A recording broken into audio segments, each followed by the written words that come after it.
gente, bom dia. Compartilhar mais uma devocional aqui com vocês. As devocionais, elas são importantes porque elas trazem uma reflexão acerca de quem nós somos, né? Da nossa identidade. Toda vez que eu leio a palavra, eu aprendo duas coisas, invariavelmente. Quem é Deus e quem sou eu. Quem mora aqui, quem reside, né? Eu conheço as minhas falsificações, eu conheço os meus próprios demônios, né? Eu conheço as minhas mentiras, as minhas arrogâncias, a dureza que me habita, que não é pouca, né? E a palavra, ela vai, à medida que ela vai me mostrando isso, eu vou crendo em fé que Deus vai me trazendo uma nova concepção do que é ser gente no mundo. E eu vou me assemelhando, eu vou mudando, eu vou deixando essas coisas para trás. Mas tem que ter o que a gente chama na psicologia, né, de agenciamento. A gente precisa ter esse agenciamento da nossa parte, esse desejo de fazer novo, de mudar, né? De ser uma nova pessoa. Você se colocar no processo, né?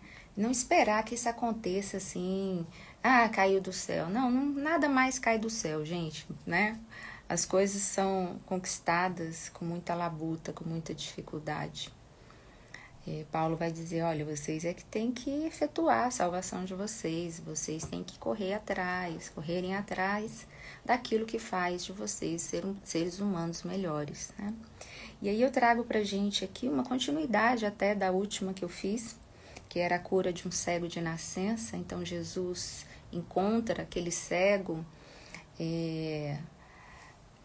cura esse cego né, cospe no chão, faz ali um gueri-gueri, põe na vista desse cego, esse cego é curado, e curado no dia de sábado. E aí Jesus cria uma confusão lá com os líderes religiosos da época, por quê? Porque era sábado, né, gente? Dia de sábado a gente não cura. Quem é que anda curando vocês aqui, fazendo bem dia de sábado? Quem é esse?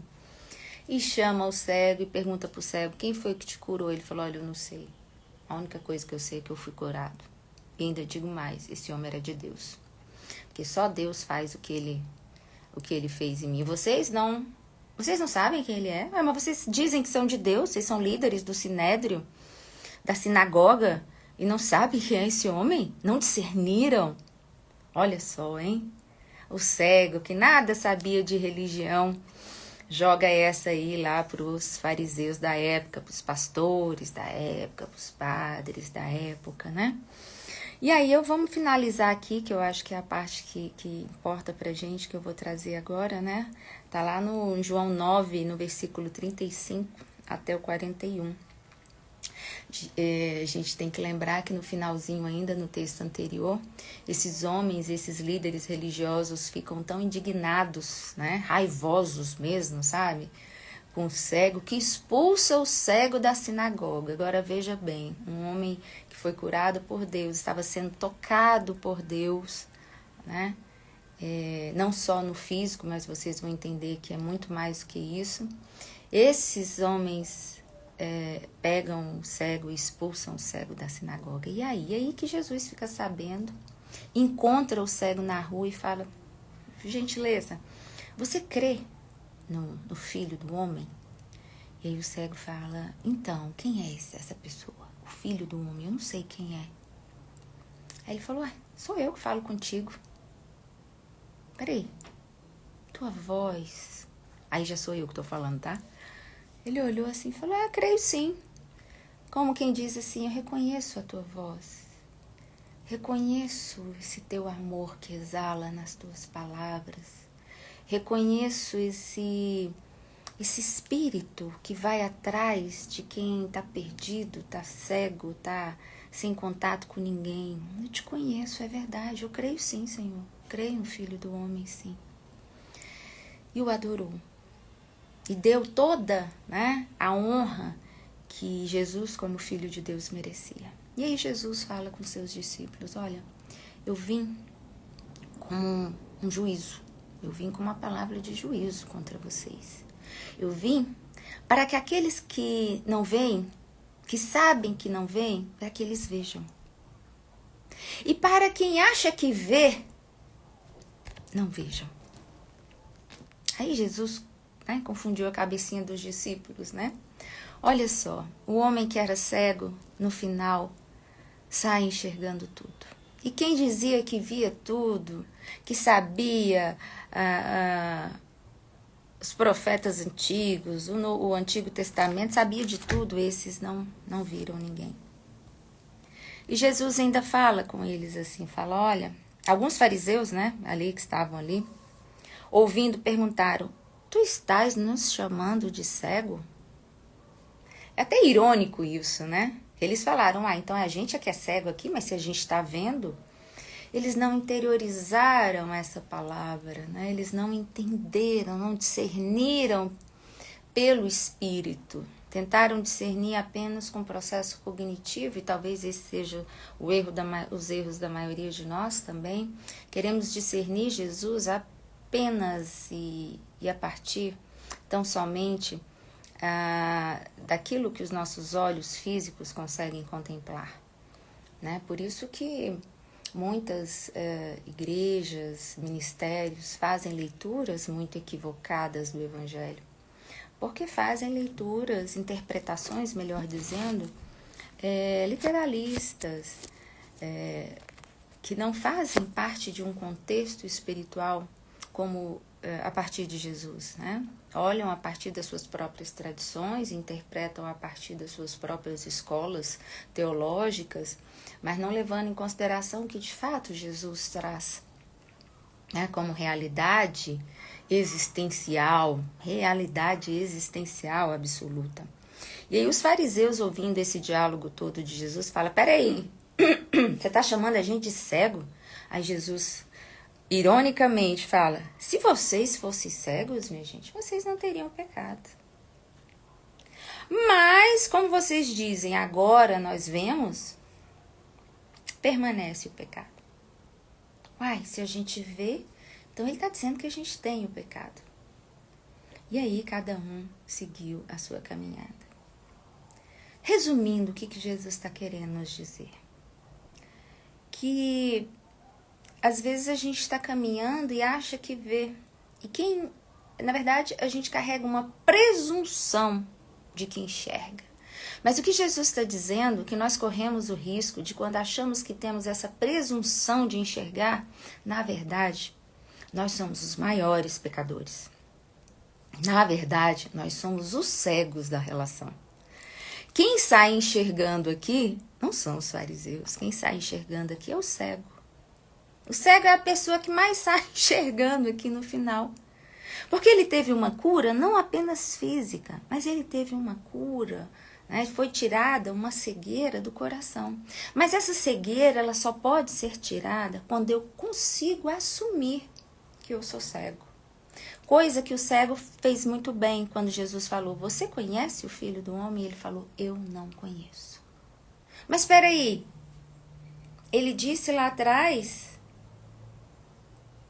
que era um profeta. Ele sabia que aquele que o tinha tocado era um filho de Deus porque era algo bom para ele. Mas ele não sabia ainda distinguir se aquele era o Filho de Deus. E ele assumiu com humildade, com um coração manso, querendo aprender, falou, olha, Filho de Deus, não foi me apresentado essa pessoa. Ele falou, é quem fala contigo. Então, essa palavra, toda ela se resume sobre a nossa presunção de dizer que vê, quando na verdade a gente não enxerga um palmo. Nem na frente do nosso nariz, como diz o clichê, e muito menos dentro de nós. Jesus não quer tanto que a gente enxergue para fora, senão antes que a gente consiga enxergar para dentro quem Deus é para nós. Aonde e quem é de fato Deus? Porque o que Jesus está nos dizendo é que quando a gente vive uma vida de estereótipos, uma vida superficial, uma vida meramente religiosa, e quando eu falo religiosa aqui eu falo só de dogmas, de doutrinas, de práticas que não alcançam a minha essência, não alcançam, não transformam o meu ser para o bem, que ainda tem esse detalhe, né? A religião, ela tem que transformar para o bem. Na verdade, ela não transforma. O que transforma para o bem, melhor dizendo aqui, é a nossa espiritualidade. É se aquele ensinamento que a gente pega lá na religião, se a gente consegue transferir isso para uma espiritualidade sadia. Esse é o grande paradigma, esse é o cadinho que Jesus quer mover dentro de nós, para que a gente não seja como os fariseus que dizem, eu conheço Deus, e não consegue encontrá-lo face a face e discerni-lo.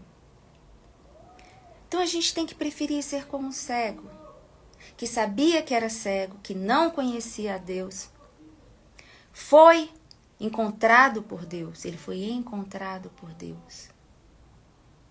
Se colocou na posição de não saber quem era e então achou quem era. Ser manso e humilde de coração, como Jesus foi, é a nossa salvação. Porque o manso e humilde é esse que tem um coração sempre na condição de aprendiz, que está sempre querendo aprender, reconhecendo quem é Deus, se colocando nesse caminho de troca, de receber e de dar. Em verdade, né? Toda adoração, Paulo vai dizer, é em espírito e em verdade. Né? Quando Jesus encontra aquela mulher e ele vai dizer para ela, olha, a verdadeira adoração não é mais no monte X ou Y, a verdadeira adoração agora é só no coração. É lá onde a gente tem esse encontro com Deus.